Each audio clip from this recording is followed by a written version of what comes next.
আব্দুল কাদের জিলানী রহমাতুল্লাহি আলাইহি যখন তার মায়ের পিঠের মধ্যে ছিলেন, এই ছেলেটা মার পেটে থাকা অবস্থায় মা খুব বেশি বেশি কোরআন তালাওয়াত করতেন, খুব বেশি বেশি কোরআন তালাওয়াত করতেন।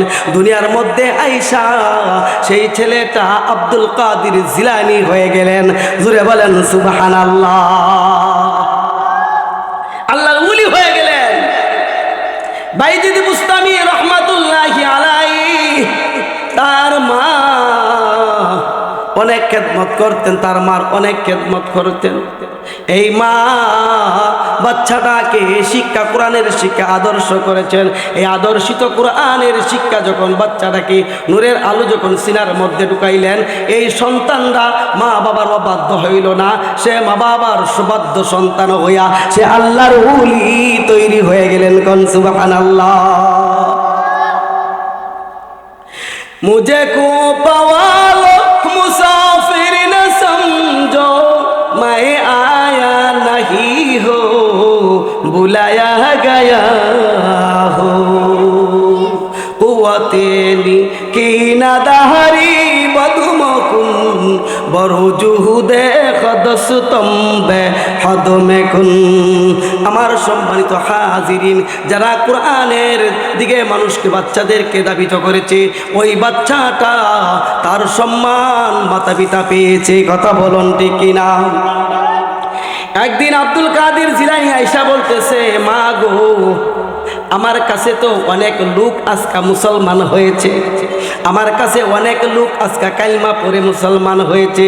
মার কাছে সন্তান আব্দুল কাদের আয়েশা সে বলতেছে, বরত্ব গ্রহণ করতেছে, সে পেশ করতেছে, তার মনের মধ্যে একটা বড় আশা আকাঙ্ক্ষা ঢুকে গেছে যে আমি কিছু মানুষকে মুসলমান বানাইতাম পেরেছি।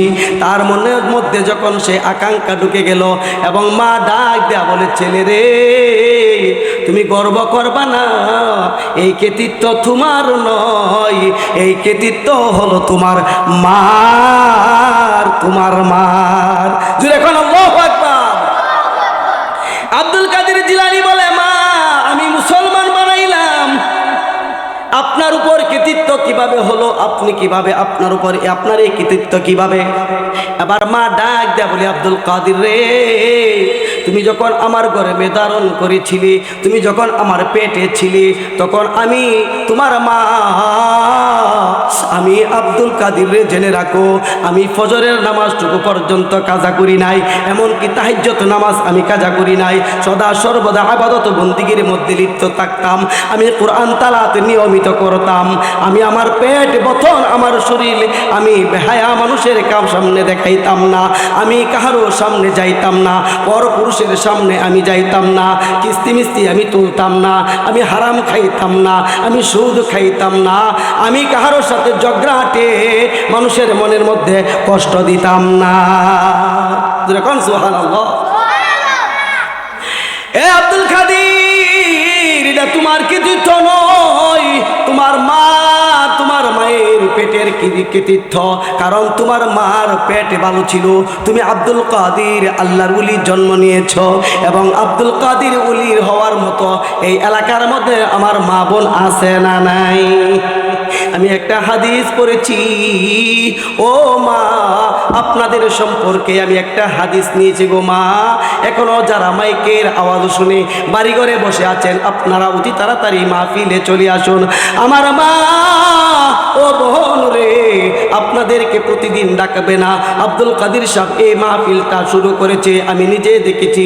আমি তাকে দেখলাম প্রায় 2 মাস 3 মাস আগে থেকে প্রস্তুতি নিতে যাচ্ছে। এই 2 মাস 3 মাস হাঁটি হাঁটি পা পা করে এলাকার দুয়ারে দুয়ারে করে কত বাধা বিঘ্ন, কত জ্বালা যন্ত্রণা বুক করে এই মাহফিলটাকে আঞ্জাম দিয়েছে। কথা বলুন ঠিক কিনা? এই আব্দুল কাদের ভাই এই মাদ্রাসাটা নিয়ে মাহফিলটা করে বলেছে প্রতিদিন করবে না, সপ্তাহে করবে না, মাসে করবে না। আমার মনে হয় বাৎসরিক যেহেতু বছরে একবার হবে। আমার বন্ধুগণ ও মা বোনরা রে, আপনারা একটু লক্ষ্য করুন, এই মাহফিলটা আজকে অত্যন্ত বড় দামি। এই মাহফিলকে জড়িয়া করে এলাকার যত বালা মুসিবত আছে আল্লাহ কেটে দিবে। যত এলাকার মধ্যে জীবাণু মুক্ত আছে জীবাণু মুক্ত করে দিবে। এই এলাকার মধ্যে যত মারামারি কাটাকাটি না ফরমানি যত কাজ হবে, এই সমস্ত কাজকে আল্লাহ তাআলা মাফ করে দিবে। কোন সুবহানাল্লাহ।